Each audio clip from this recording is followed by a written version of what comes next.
Anytime people go on a weight loss journey, whether it be GLP-1 assisted or otherwise, they always want to find the best route to take. Any shortcuts, they want to take those. What are the key ingredients to being successful on this journey? I will tell you today, there are 3 huge ingredients that everyone needs to be implementing in their weight loss journey. And I'll throw a 4th little bonus one in there as well for honorable mention. So stick around and we're going to talk about the key elements to a successful weight loss journey. All right, guys, welcome to the channel where we talk all things GLP-1, weight loss, and lifestyle changes to live a healthier and happier life. My name is Chris, and today we're going to talk about the 3 kind of key elements to have a successful weight loss journey, things that we need to keep in mind and be implementing in order to see the success that we want to see. Of course, the formula for weight loss, I've covered it multiple times, and it's controversial because people make it more complicated than it is. And it is complicated to actually figure out. The formula is not. The formula is calories in, calories out. Now, how do you figure that out? That's where you start getting into more complex issues. How frequently your body is burning calories, what rate, what kind of stuff is triggering your calories to burn more or less, or the types of foods or whatever. So there's so many different variables there. And I think that's why so many people want to dismiss the whole calories in, calories out thing, but it's still calories in, calories out. It's the formula is set, and that is the formula, and that is what we go by to figure out if you're on a calorie deficit or a calorie surplus, if you're going to gain weight or lose weight, basically. So to be able to have a better grip on that, to control the controllables, I always say, I'm going to give you those 3 key elements, okay? But first, obviously, if you've been watching the channel for a while, I haven't been here. So I had some other obligations I had to tend to. As you guys know, my dream and passion is to be a filmmaker, and part of that is I've gotten roped into some videography jobs from time to time.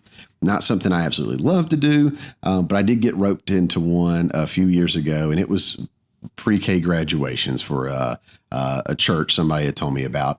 And you're talking 2-year-old, 3-year-olds, 4-year-olds graduating preschool and dancing and singing songs and getting their little diplomas. And it's just super adorable.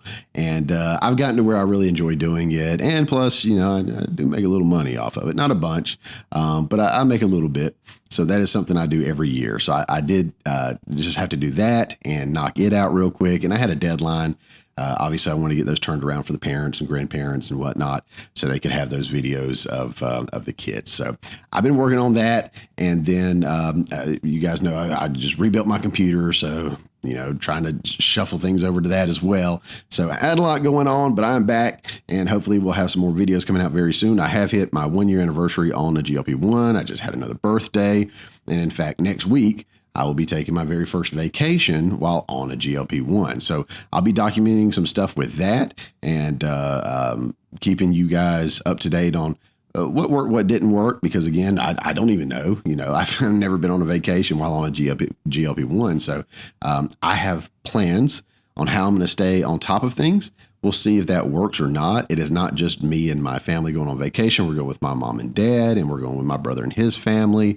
So a lot of times I'll get outvoted on things, but I'm going to do my best to, as I was saying a second ago, control the controllables. The things that I have control of, I'm going to handle those, and everything else, I'll do the best I can. So I do apologize for my absence, but I've gotten a lot more subscribers and people commenting that you've gotten something out of the video. So I do want to welcome you if you are new to the channel, and thank you for tuning in. I hope, again, what I'm providing is helpful to you guys. Again, I'm not trying to be, a big YouTuber or, anything like that. So I often don't share the feel good kind of messages. I just kind of tell you what you need to hear so you can be successful, or at least that's my intention. That's my hope. So if you are getting something out of it, that's great. And that's what I'm here for. I just want to be able to share my journey and things I've learned along the way to help you guys. All right. So what is the first one? Obviously, when we start talking about the key things to be successful on a weight loss journey, the first thing that comes into most people's minds, and rightfully so, is our diet. Now, what is the diet? We've talked about that in another video. I've mentioned dieting in pretty much all videos. And diet, the diet that you go on is up to you. Any of them work. Carnivore, keto, all those kind of things work. Again, I think those are temporary kind of diets. A lot of people do them long term. There's nothing wrong with that. I'm not judging you. If it works for you, it works for you, and that's great. To me, your diet is what you already have a diet. Your diet is what you're eating now and what you're drinking now, what you're doing now. My recommendation is to adjust your diet, not to change your diet to something you've never done before. Your diet needs to be something that you can slowly kind of alter and manipulate to make better decisions. So instead of drinking a Coke, drink a Coke Zero, which is something I do every now and then, drink a Coke Zero. And that saves me a lot of calories right there, right? Instead of chicken thighs, maybe get chicken breast. But I mean, if that's going to be a deal breaker, you're not killing yourself by doing the chicken thighs. I mean, chicken thighs are going to be more moist, more flavorful. They reheat better, So I go for chicken thighs quite a bit myself. But yeah, if the opportunity arises and I'm like, I can do the chicken breast instead. I'm getting a leaner cut of meat and saving some calories there because I'm reducing the amount of fat. And fat, as we've talked about before, every gram of fat carries significantly more calories than carbs or protein. And of course, protein is a priority because protein, what? It's more of a building block for our muscles, and our system gets more out of it in multiple ways. While it does while it does utilize fats and carbs as well, protein is what's often pushed for multiple reasons. And then, of course, too, if you are exercising, which foreshadowing is another one of the key elements. If you're exercising, of course, protein helps rebuild or build muscle, repair muscle, what have you. So it's a building block for that too. And as I've mentioned before, it takes more calories, more energy to process or digest protein than any other macro. So your system actually goes into overdrive to process and digest your protein. So you actually burn more calories. Now, I'm not saying you're going to have a negative calorie amount there from eating food. You're not going to burn off what you ate necessarily just from digesting it. But realistically, I mean, it's a great way to slow down the digestive system more, feel fuller faster. And of course, you're going to burn more calories while eating protein by digesting the protein than anything else. So obviously a diet that emphasizes protein is great. Highly recommend it. But again, you don't have to step away from everything that you've been eating unless you're just eating crap. And if we're honest, most of us are eating crap, So there's some things that you can remove from the diet altogether. There's some things that you can definitely find alternatives for. There's some things that you can just pull back on. The other day, my daughter came home with her, or we got it in the mail, her report card for the end of the year, all A's. Awesome. And for every A, if you guys don't know this, if you have children, participating Krispy Kreme donuts, if you have Krispy Kreme donuts in your area, participating Krispy Kreme donuts will give your child one free glazed donut for every A they get on their report card. We found that out not too terribly long ago. And so took her, and of course she got 6 glazed right off the line, hot, fresh donuts that smelled amazing. The box was warm. We're in my car, and I didn't eat a single one. I was very, very proud of myself because I can demolish a Krispy Kreme donut. If you've never had a Krispy Kreme donut, you're missing out. I know there's other great donuts out there, but Lord, it will melt in your mouth, especially if it's coming hot off that line. But yeah, that's something that I would say, push away from. Don't have the donuts that often. Don't have the ice cream that often, or start finding those alternatives for that. Low-fat yogurt is really, really good. I'll share more on that one. There's one that I have found that has just been a game changer for me. Game changer. And then there's, the no sugar ice creams and all kinds of other stuff. So there's better decisions we can make about what we're eating and putting in our body. Again, the zero sugar soft drinks, if you're a soft drink person, it's something to consider. If you're going to stick with soft drinks every now and then. I do have my own, soft drinks every now and then. I try to do water most of the time. Then I have coffee as well. But then I do have soft drinks every now and then. And it's a great appetite suppressant. And it also kind of hits that sweet tooth a little bit and curbs that desire as well. So I do recommend that. But, just making better decisions is great. So I'm not going to do a deep dive into the diet, obviously. But there's things that you can adjust in your diet to get you where you need to be. And I know that's the first thing we think about when we think about weight loss is the diet. And that is really where a lot of it comes down to. So getting control of the diet. And like I've always shared with you guys, I'm a nerd. I like to track things. I talked in this video right here about how to track your calories and meal prepping and meal planning, all that stuff. I'm going to go into more depth on that in future videos as well once I'm able to get those up. But it is so, so huge to be able to do that kind of thing, because you are not just shooting from the hip. You're walking in with a plan every single day to what that day is going to look like. You know, what meals you're going to have for breakfast, for lunch, for dinner, any snacks. Those are prepared and ready to go. You can just grab them, and you know you're making better, healthier decisions. So, of course, the diet is going to be the very, very first thing that we need to keep in mind and think of for our weight loss journey. Lord help me. I'm rusty. All right, moving on to number 2. The second thing that everybody thinks of course, is going to be movement or exercise. Here, I mean, just like with the diet, you got multiple layers here. Like, what kind of exercise are we looking at, right? So cardio is where a lot of people go, and cardio is great. And I'm a huge advocate for cardio because not only do you burn off more calories typically doing cardio, but it's great for your entire cardiovascular system, as it would imply. So your heart, your lungs, your blood flow, just everything, just your whole body just experiences great restoration, so to speak, as you improve your cardio, your VO2 and all that. You know, you want to have all that goodness pumping through you, and oxygen, and it's just great. It's fantastic. Cardio is awesome.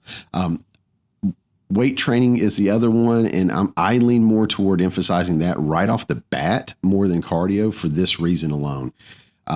It is easier. I know this sounds crazy to us who've been probably struggling with obesity most of our lives, many of us. Some of you guys maybe after a pregnancy or something like that, or an injury or whatever, and I get that. But for a lot of people, you know, the idea of losing weight is so difficult, right? But I will say this, it is easier to lose fat than it is to build muscle.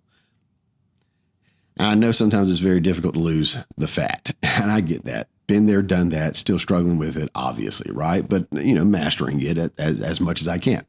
That being said, muscle is metabolically active. It is a wonderful thing to have on your body. The more muscle you have, the higher your basal metabolic rate, your BMR, is, the more daily expenditures of energy that you're going to use. So muscle is fantastic. Not only does it burn more calories throughout the day through every single movement that you do, or even while you sleep, you feel better, you're stronger.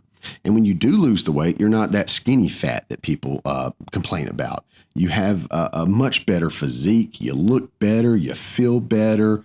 And this is for men and women both. You know, exercising is huge. So I lean on the weight training side, the resistance training side, right off the bat, because if you can keep from losing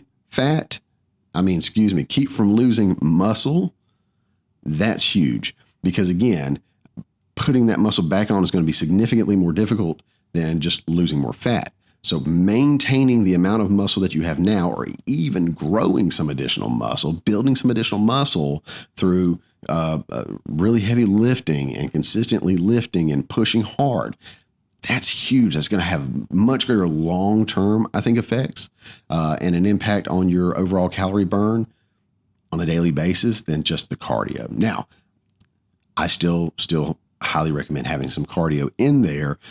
You don't want to have so much cardio that takes away from the weight training, but having cardio in there, again, is very, very good.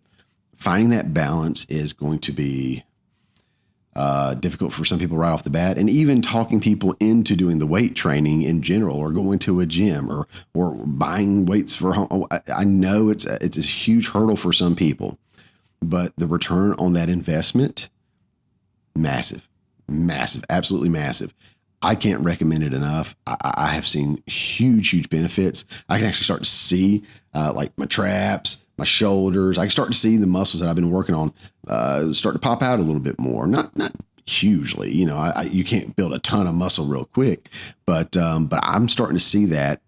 So between growing the muscle and losing the fat, it's becoming more and more obvious. And next week when I'm on vacation, I'll actually be at the beach, and you know, I'm less concerned about taking my shirt off. I'm still, I still got something going on. I still got a lot of meat down here and everything, some loose hangage of things.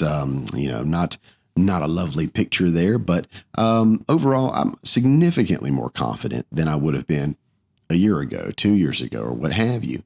So really looking forward to that, and just having that freedom and that carefree kind of attitude about it, knowing that I'm working hard and I deserve this. So, exercise is huge, and it doesn't have to be anything huge right off the bat. You can ease into it, find your comfort level. But I do recommend, guys, again, calories in, calories out. If you're controlling the calories in with your diet, you can also control your calories out to a degree with your exercising. These are never all that accurate. Don't forget that. The treadmill number is not going to be all that accurate. You can't burn a set amount of calories and just know that you burn those calories for sure. But what you can do is you can increase the activity level that you have from where you're at now. Just doing that's going to be huge. So doing something is better than doing nothing. Doing more tomorrow than you did today is going to be huge. More steps, more cardio, more weight training, anything is going to be beneficial. But again, to me, if you want to have a more successful weight loss journey and see results. And again, I'm not just talking about the number on the scale, because the number on the scale is going to do all kind of funky things. Okay. Don't get caught up in that. But losing inches, losing fat, especially the visceral fat that's wrapped around your organs and stuff, very dangerous stuff. We want that to go. So again, exercising is going to be huge, a huge element to that. And I highly recommend going ahead and jumping on that right off the bat. Okay, before I move on to the third thing, something I will mention, I don't know if you want to call it a little teaser, but it did have the folks over at RENPHO reach out and sent me a scale to try out. They said, hey, what you're talking about with your channel, we really think that this would be really great for your audience. And they sent me one of those scales that you stand on, hold the handle for, and it tests all kinds of stuff. So it'll tell you your muscle mass, fat mass, water, all that kind of stuff. Again, I never think these things are super accurate to the point like leaning on them as the gospel, but I have been using it. I have been seeing those numbers, and it is really neat to see. So I'll have a link for that down below, and I'll cover that in another video, a review for them, a very honest review. There are definitely pros and cons from my perspective of using the scale. But whether it's that one or another one, whatever, just knowing that there's always going to be fluctuations in your weight, and it's not always fat.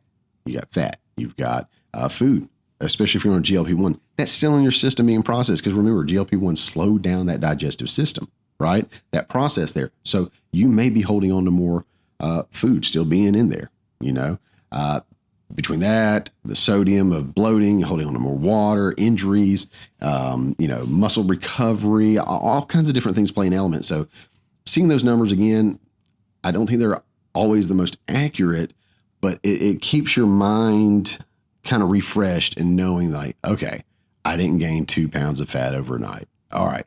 Realistically, I lost 4 pounds this week. I didn't really lose 4 pounds of fat this week. It was more so this and that, blah, blah, blah, blah.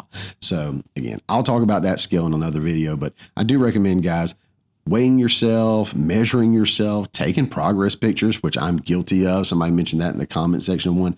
I'm not a girl who has a bunch of selfies all over the place, and I'm not one of the guys that has a lot of pictures of myself. I don't have people that take pictures of me on a regular basis, and I don't take pictures of myself on a regular basis. So I do need to put some before and after pictures up there, even though I'm still not in my after phase yet.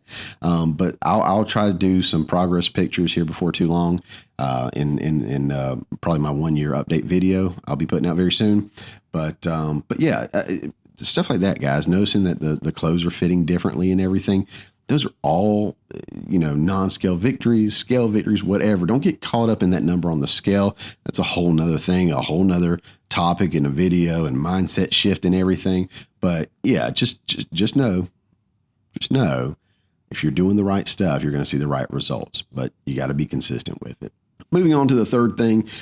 This is one that I don't really hear about too often in the weight loss kind of conversations. I hear it more on the weight training, bodybuilding kind of side of things. Of course, I'm not trying to be a bodybuilder, but when you build a house, you got all these different layers, right? You got, electricians, plumbers, carpenters, what have you.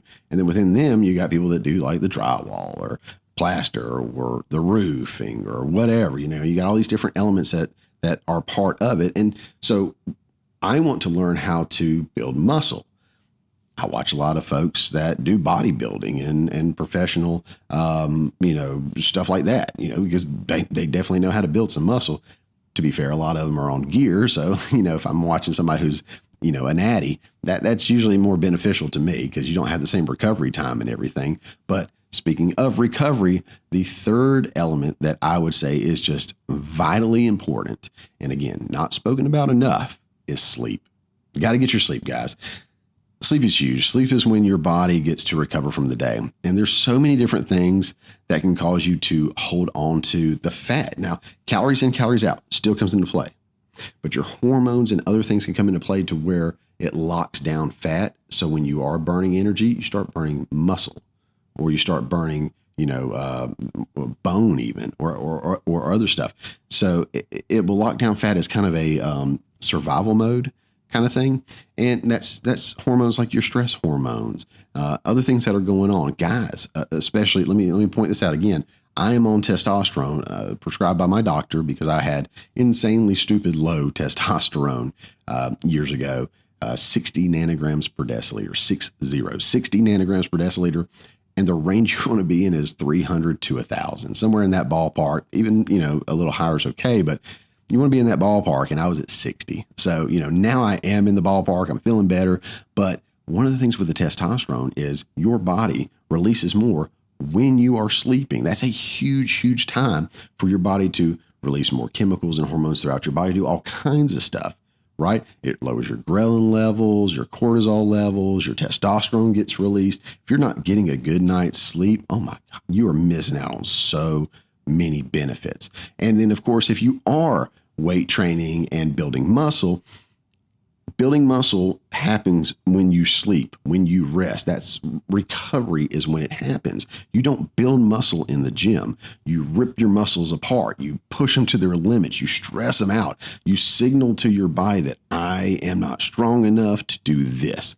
I need to add more muscle. Give me more muscle. And your body says, cool, as soon as you go to sleep, I'm going to start repairing and recovering and really going to town on that stuff. It's kind of like restarting a computer and it pulling in new updates, right? Again, IT nerd, sorry. But that's what happens. So you got to get that sleep, a good 8 hours of sleep, 7, 9, whatever. Everybody's a little different, but I'm telling you, if you are like I was for so long, and I'm not struggling as much anymore. I've created a habit now. But man, I tell myself I'm going to sleep at a certain time because I'm waking up at a certain time every single day, even through the weekends, just so I can create that habit. And because of that, I'm getting better sleep. I'm feeling better throughout the day. I actually don't feel as hungry throughout the day because my body's able to recover from the stresses and everything that happened throughout the day. So I'm not like in a fight or flight kind of situation. I'm not stressed out and my body's hungry and my body's not fully recovered and restored. I'm good. I'm good. Okay. So getting a good night's sleep, again, I can't stress it enough. I would look up more information on that if I were you, because again, I'm not the most well-versed in all of this, but I know from my studying and my research and my watching, other content creators out there, that talk about it. It's just so many benefits from a good night's rest. You want to get it and you want to get it consistently. So the third major element to it, guys, you got to get some sleep, get you some rest. Bonus element here. This is one, again, kind of like diet and exercise. Everyone is aware of, right? But I want to push it to you and kind of mention it to you specifically for some reasons here, right? So that's drinking water. Drinking water. Look, I get it. Water may not be your favorite thing in the world. It's not my favorite thing in the world. I've gotten to where I like it more because I've been drinking it more. I've got more used to it, right? Kind of like black coffee. I'm still not there yet, but if I can get there and do it enough, I'm sure I'll like it. I still like my creamer, still like my sugar. I actually started using, I know ADHD, I'm off on a tangent here. I started using allulose, which is a 0-calorie sweetener.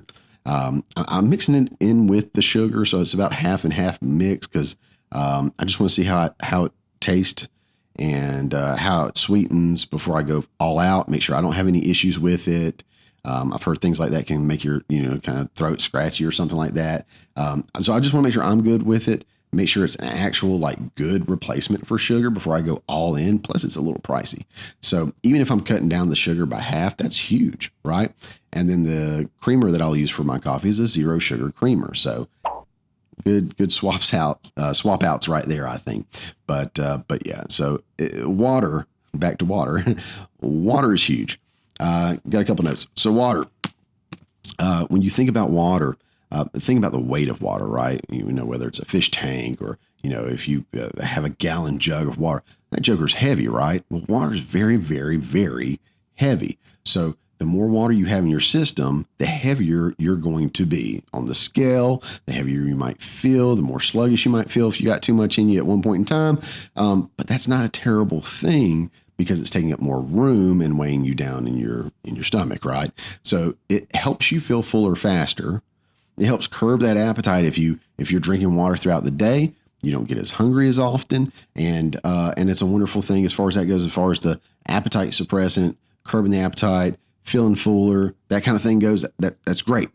Another thing is, especially on a GLP-1, because your appetite is suppressed, you're not eating as much, you're also not drinking as much, and you're not getting as much fluids from the foods that you're no longer eating, right? So making sure that you have that water in there is crucial just for normal maintenance and operation. You need water in your body, right? You got to have it to function. Something else I got here is, of course, again, it replenishes your cells and replenishes your body with the water that you need just in general. This is both true for being on the weight loss, GLP-1 stuff, like I was just saying, but also too, especially if you're doing exercise, right? Through your sweat, through everything, you're losing water. So replenishing that is going to be huge. So you have kind of you need to have water in your system for just basic maintenance level, but then having more water in your system to help do the other stuff, the curbing the appetite, feeling fuller faster, all those kind of things. And another thing to think about too, especially with the GLP-1 slowing down the digestive process and food sitting in your stomach and in your gut longer, that water helps flush that stuff out. Right, it kind of lubricates the system, keeps everything going. And I've spoken before about magnesium. If you take magnesium, that's also good for that, so you don't get stopped up or anything. But water just naturally is a great way to keep the system going, keeps everything flushed out. I've even heard people mention, and I don't know, again, I haven't researched this myself, things like if you're sick, keeping your gut cleared out, keeping your system flushed, your kidneys flushed, all that stuff, getting stuff out of your system that doesn't need to be there is huge for staying healthier overall, long term. So drinking water is huge. Again, I know this is one thing that we know, but I just wanted to push it again because of all the different benefits it has and how easy it is to do. You don't have to get triple, quadruple, filtered water from the springs of Mauna Loa or whatever, it's $17 a bottle or something like that. You can drink it from the tap. You can drink it from a Brita filter or whatever. But just drinking some water, keeping it flushed out. And even if you got to throw some water enhancers in there every now and then, you guys know I like those Mios, little flavor enhancer, water enhancer Mios with the electrolytes or even without the electrolytes. I just like those. They make the water taste better. And again, when I am hungry, sometimes just drinking the water, or especially if I do have some flavor in there, water enhancers, or even a Coke Zero, which is largely water, it definitely helps kind of that sweet tooth and that appetite suppressant as well, especially if there's that flavor in there, like I'm saying. So there's all kinds of different ways that you can do it, flavor it up, work it in before, you eat, after you eat, whatever, while you eat. There's also the idea too that especially if you're drinking cold water, that your body has to heat it up. So you actually end up burning more calories to do that. There's not a significant amount of change that happens there. People will push that and they will tell you that, and it's not wrong. But I would not say that is a key reason to drink the water, is to burn more calories, because it's going to increase your body temperature in order to do that. So that's not one I'm going to list, but that's definitely something that's out there. But yeah, just taking care of yourself is huge. So get your water. So that's pretty much it, guys. Diet and exercise. Again, we already know that. Drinking plenty of fluids, especially water, can't get enough of that. And again, that third point is just so huge and so often overlooked, which is sleep. Get plenty of sleep and good quality sleep too. In fact, guys, if you don't already know, I'm working with IVRX. I get my GLP-1s from them now, and I've got discount codes for you guys. Scale 50 to save $50 to $100 off your first order. Very competitive pricing. I have been blown away with the customer service and the results that I've gotten from these guys. I can't recommend them enough. Give them a shot if you're looking for somebody with a GLP-1. They have other stuff too. I've recently reached out to them, and I am also trying Sermorelin. I don't know how you say it, which has been great. It's been helping me sleep a little bit better and get into that sleep mode. And it's supposed to tell your body to go ahead and release more of those beneficial chemicals and hormones and whatnot to repair your body. And yeah, so I'll talk about that later. I've got a discount code separate for them for that, because they wanted to hook my audience up with pretty much whatever we need. So they've been very, very open to discussions, and I'm excited to share that with you. But if you don't have a GLP-1 provider and you're looking for one, I highly recommend IVRX, giving them a shot. It doesn't hurt anything. I'll have the link down below, discount down below, all that stuff. So go give them a shot if you're looking for someone. And yeah, more on the Sermorelin later on. But guys, I promise, if you are implementing all three of these things, or all four of these things, rather, I guess I should say, you're going to have a successful weight loss journey. And if you're not, then something's not right. You're not tracking your calories, and you're not in a deficit like you think you are, or you're definitely leaning on the numbers that these guys are putting through your apps or the treadmills or whatever, saying you're burning X amount of calories, and you're really not burning that many. So, tracking is going to be huge, so you know where to go. If you haven't seen my video on tracking, I talk about it and some tools in this video right here. I highly recommend checking that out if you hadn't already. And guys, don't forget to go out there and conquer the scale. Never let the scale conquer you. We'll see you on the next one.